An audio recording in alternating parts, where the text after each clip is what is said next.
pasisekė, kad žaidžiame Eurolygos pirmas rungtynės su jais. Tai yra pats geriausias dalykas, kas mums šiandien galėjo atsitikti, žaisti prieš tokio lygio komandą, nes jeigu būsim atviri, tai jie nėra mūsų varžovai šioje grupėje, taip? Tai, sakykime, tai buvo labai gera treniruotė, labai gera pamoka mums. Ir reikia suprasti, kad mes kaip visi kartu suėjome, žaidėm po vienos treniruotės prieš Kazanę, žaidėm prieš Alytų. Ir dabar toks varžovas mums užpuolė. Mes esame, aišku, nelabai pasiruošę.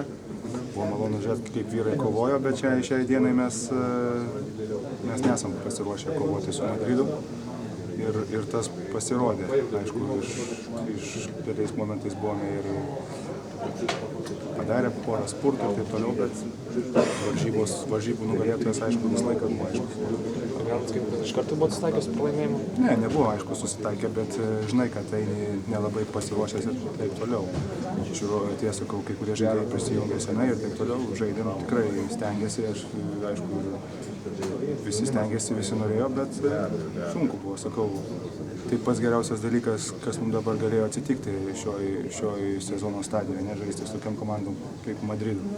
Daug dievė dar savaitgalį galėtume žaisti su jais. Tokios pamokos tikrai bus į naudą visiems. Ar tą klaidų skaičių galime dar sumažinti? Tai aišku, su tokiu klaidų skaičiu mes neatlošim nieko. Ir tai vis dėlto pasireiškia netreniruotumas ir nesusiklausimas. Sakau, momentais kiekvienas iš mūsų lindom ten, kur absoliučiai nebuvo tarpų, kitas žaidėjas, sakykime, nelabai išlaikė atstumo, sakykime, vieną tarp kito, ir įkiša ranką, patraukė ranką, o Madridas yra ant to komanda, kad jie specialistai yra perimti kamuolius ir bėgti greitą puolimą ir aišku, mes šiandien su to nesusitvarkėme. O jums yra priimtina atakuojančio gynėjo pozicija? Kaip? Jums yra priimtina atakuojančio gynėjo pozicija? Kada žaidžiau atakuojančio gynėjo? 20 minučių, kokią gal žaidžiau 2-3 minutės atakuojančio gynėjo. Šiaip tai mano metu aš galvoju, kad aš žaidėjau esu per lėtas, bet, žinote, komanda turi žaisti tą su metu. Jeigu reikėjo žaisti žaidėjų, jeigu reikėjo žaisti atakuojančių gynėjų, šiaip jau daug metų daugiau žaidžiau atakuojančių gynėjų.